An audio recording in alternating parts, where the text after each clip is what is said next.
Bismillahirrahmanirrahim. Assalamualaikum warahmatullahi wabarakatuh.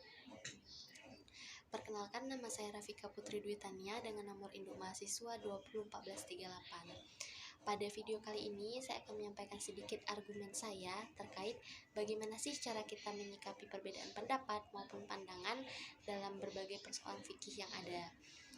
Video ini saya buat guna memenuhi tugas kuliah saya berupa UTS pada mata kuliah fikih Muqarron sebagaimana telah diberikan oleh dosen pengampu saya, Ibu Siti Maheran LC LLM. Baiklah, langsung saja kita masuk pada inti pembahasan kita, yaitu mengenai bagaimana sih cara menyikapi perbedaan pendapat maupun pandangan dalam berbagai persoalan fikih. Berbicara mengenai perbedaan pendapat, tentu hal ini bukan lagi menjadi satu problema baru atau sesuatu yang asing bagi kita. Even bisa dikatakan bahwa perbedaan pendapat ini menjadi satu khazanah keilmuan, satu kekayaan keilmuan khususnya di bidang fikih. Nah, salah satu cara untuk bisa menyikapi perbedaan pendapat ataupun pandangan dalam berbagai persoalan fikih yang ada, diantara saya merujuk pada sebagaimana yang dicontohkan oleh Rasulullah SAW pada masanya, karena perbedaan pendapat ini jika kita lihat ataupun dikaji dari aspek historis tentu sudah ada jauh di masa Nabi ketika itu, dan Nabi pun telah banyak mengalami ataupun mendapatkan berbagai perbedaan-perbedaan khususnya di kalangan para sahabat ketika itu. Dan salah satu upaya yang beliau lakukan, cara beliau menyikapinya adalah dengan bermusyawarah. Beliau berusaha untuk mendengarkan terlebih dahulu perbedaan-perbedaan pendapat yang memang terjadi di kalangan para sahabat ketika itu. Hal ini prinsip musyawarah yang diterapkan oleh Rasulullah ketika itu sebenarnya telah merefer pada salah satu firman Allah, tepatnya itu dalam Quran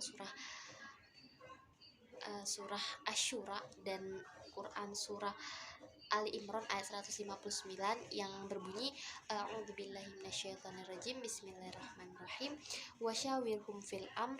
Dan yang kedua untuk surat Asy-Syura itu adalah wa amruhum syura bainahum, yang artinya adalah sedang urusan mereka diputuskan dengan musyawarah di antara mereka. Nah, dari kedua sumber yang dipakai tadi, landasan yang digunakan tadi, di sini dapat kita pahami jika kita lihat dari artinya bahwa memang benar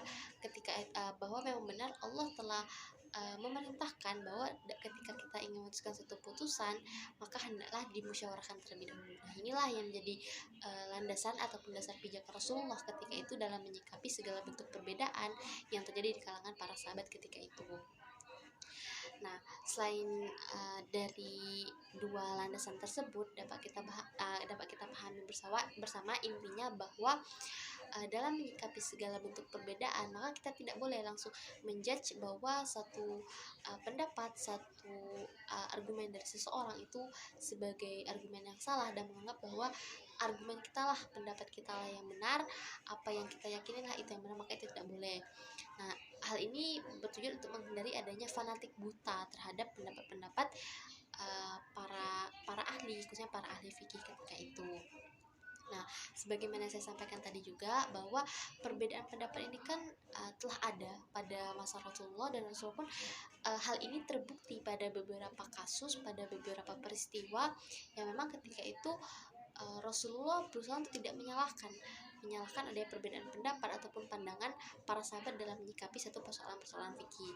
Salah satu contohnya itu yang cukup familiar adalah kisah Bani Quraisyah yang ketika itu ada dua orang sahabat yang berlainan dalam menyikapi satu persoalan, dan ketika hal itu disampaikan pada Rasulullah maka Rasulullah menyampaikan Rasul tidak menyalahkan keduanya seperti itu. Nah, dari sini kita dapat temukan bahwa ada beberapa prinsip yang memang ditekankan, yang memang dikedepankan oleh Rasulullah dalam menyikapi berbagai persoalan, khususnya dalam perbedaan persoalan fikih. Di antaranya itu adalah berusaha untuk mengedepankan adanya rasa saling menghargai, toleransi, saling memuji, dan lain sebagainya.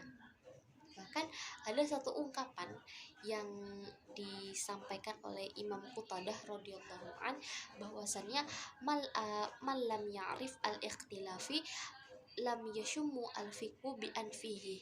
Artinya itu adalah barang siapa yang tidak mengenal adanya perbedaan pendapat, maka dia belum mencium fikih dengan hidungnya. Artinya dari sini kita dapat ambil satu intisari bahwa memang satu perbedaan khususnya dalam menyikapi berbagai persoalan fikih itu hal yang biasa.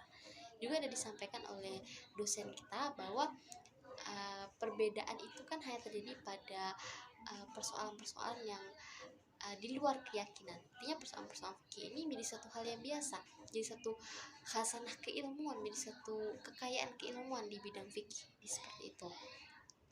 Nah, dengan demikian maka di sini saya berusaha untuk menyimpulkan bahwasanya bermusyawarah dalam sebagai bentuk cara kita menyikapi perbedaan itu menjadi sangat penting. Mengapa sangat penting? Karena ini menjadi satu pemahaman baru bagi kita untuk bisa berusaha menghargai masing-masing pendapat, menghargai berbagai perbedaan yang ada khususnya di kalangan ya para ahli fikih dalam menyampaikan argumennya dengan landasan dan dalil-dalil yang mereka gunakan. Dan itu juga musyawarah ini membantu kita untuk berusaha mengkaji, mencari tahu lebih dalam terkait apa sih menjadi sebab-sebab perbedaan itu, kira-kira landasan yang mereka gunakan itu seperti apa, sehingga kita mampu menemukan pendapat yang paling kuat ini yang mana sih, seperti itu. Dan menghindari dan ataupun meminimalisir terjadinya sikap fanatik buta ataupun taklid buta mengikuti pendapat tanpa kita tahu sebenarnya alasan kita mengikuti apa, landasan yang digunakan, sehingga kita berusaha merefer pada pendapat itu tuh apa. Jadi seperti itu, kurang lebih seperti itu pendapat saya. Nah, mungkin sekian yang bisa saya sampaikan. Terkurang dan terlebihnya saya mohon maaf. Saya akhiri dengan wabillahi taufik wal hidayah. Wassalamualaikum warahmatullahi wabarakatuh.